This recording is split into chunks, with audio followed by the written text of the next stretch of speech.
الله الرحمن الرحيم. حضرة السادة الأفاضل اللي شايفيننا النهاردة معاكم فيديو جديد من قبول الشعر السادة الطيب. النهاردة بقى جاي النهاردة نشاط وحيوية وسخنة على الشغل. إن شاء الله النهاردة أنا شطب كده الشغل وهروج الدنيا علشان الواحد دخل حامل كده النهاردة على الشغل. يا ريت اللي بيشوفنا كده ومتابعنا إن شاء الله هنوصل بكم طبعا. يا ريت الكل يتابع صفحة الشاعر السادة الطيب. الحبايب اللي موجودين معانا يا ريت محدش ينسى الاشتراك في القناة وتفعيل الجرس، وان شاء الله الفيديوهات اللي كليتها اللي جاية هتكون فيديوهات جديدة.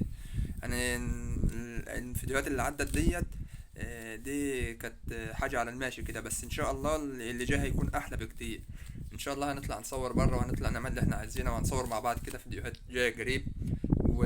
وان شاء الله كمان الناس اللي بتقول لي في التعليقات انت ليه مش وانت بتظهر على السوشيال ميديا طيب وبتقول احلى كلام كده، ان شاء الله اللي جاي هيكون احلى من اللي عدى بكتير.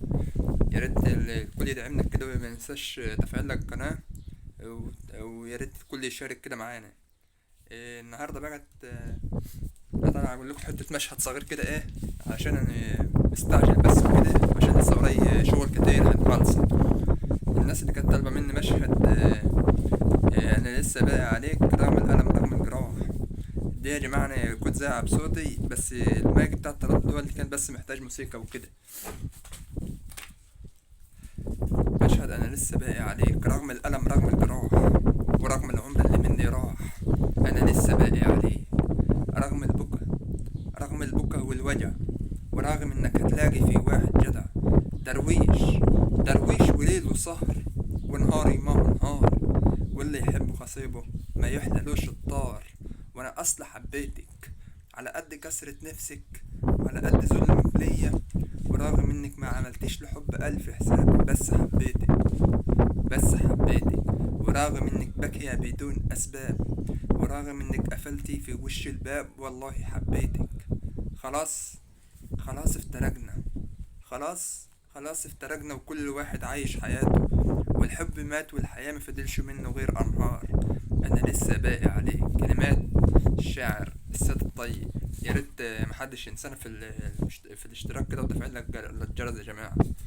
إن شاء الله الفيديوهات اللي جاية هتكون أحلى من اللي عدت. يا ريت تتابعونا كده وأنا معاكم برضه بالعمر كله إن شاء الله، وإن شاء الله القناة هتكبر بيكم. لايك جميل منكم كده في الفيديو واشتراك كده، عايزين نوصل كده مع بعض يا جماعة. الواحد لما بيجي يروح الشغل الصبحية بيكون فرحان اللي هو مروح بقى اخر النهار هيرتاح، لكن في البيت بيكون لسه في شغل تاني.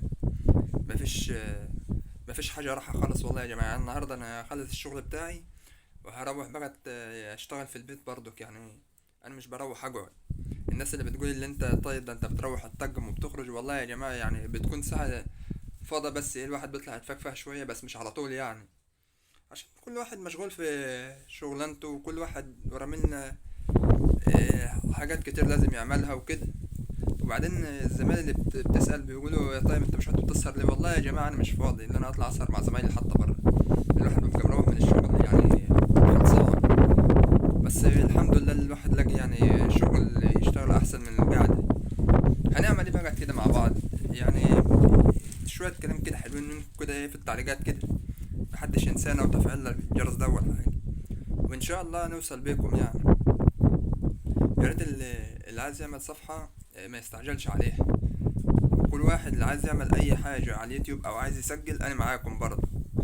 كل يكتب لي في التعليقات. والناس اللي عمالة بتقول في ناس كسبت يا طيب وكده، محدش بيوصل بسهولة. دول اجل حاجة يعني قاعدين 5 سنين لما قبضوا وكده. وان شاء الله يعني الواحد لو عايز يشتغل على نفسه شوية كمان يوصل قناة اللي هو عايزه. يا ريت لايك جميل منكم بقى كده وتفعيل الجرس، وان شاء الله اللي جاي يكون احلى بكتير يعني. وشكرا.